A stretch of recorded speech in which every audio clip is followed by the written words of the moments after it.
I had my fair share of failures in life at ang dami talaga ko napagdaanan, and I want to share it because this is the story. This is honest stories about life and people. Do you know that parang, to be honest, growing up, I always said that I'm not like the most famous student, hindi naman ako yung parang sikat na student, but what it taught me was really to become gritty, to really work hard as well, di ba?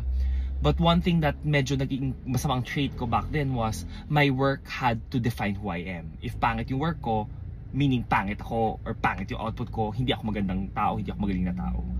So that's one thing that I want to tell you guys, that if you have the same experience, no, your work will not define you. Your successes does not define who you are. Do you know that I went to fashion school back then? I learned how to fashion design, I learned how to make clothes, I learned how to make bags.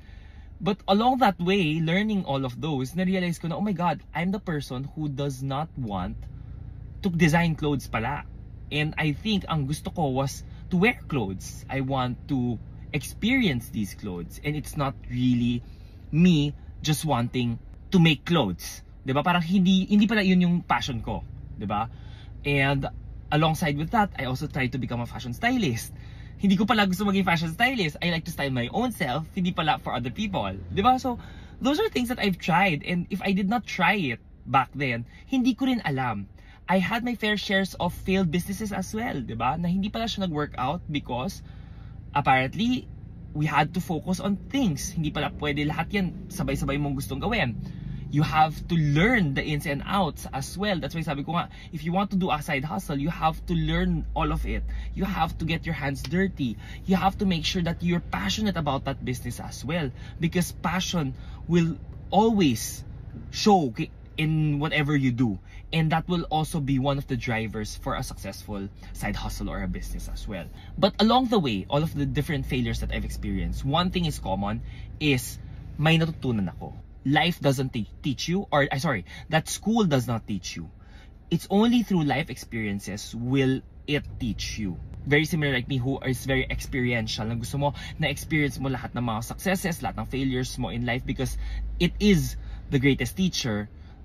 That's why I'm creating this video na parang, yes, don't be afraid, because when you want to create or when you experience these failures, it will never define who you are as a person. So, segue ko lang to me finding my passion and why passion will always trump, passion and action will always trump your laziness. Because your passion will drive you to do the things that you love every single day. Action is the first hardest step to do when you want to do something. It's like before I created, and started creating my content, diba? Creating personal finance content, travel content, it's really my passion for it. It's really my love for it. Dito talaga siya nagsimula.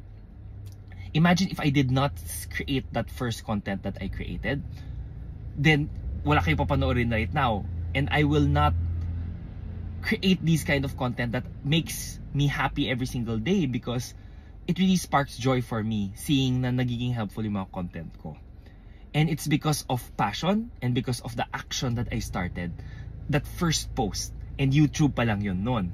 Imagine if I did not take the next step na naman to create a TikTok content, I will not be here right now. And TikTok won't be one of my biggest platform to date. If everyone, diba, that one thing that I want you to learn lang from this very short video, it's really making sure that failures will never define who you are, but failure will always be your greatest teacher. And don't be afraid to fail. And second is your passion, what you love to do, and your action, taking the first step to do it, will always make you, or is your first step to become successful. So you have to take that first step kahit mahirap man siya. And of course, passion will drive you to keep going further every single day. So guys, I hope medyo naging valuable tong lesson na to. Don't worry, I have all my fair shares rin. Pare-pares tayo, tao lang tayo. Failure will always be part of life. But it's how we learn from those failures that will be the most important lesson that we bring in life. Yun lang. See you.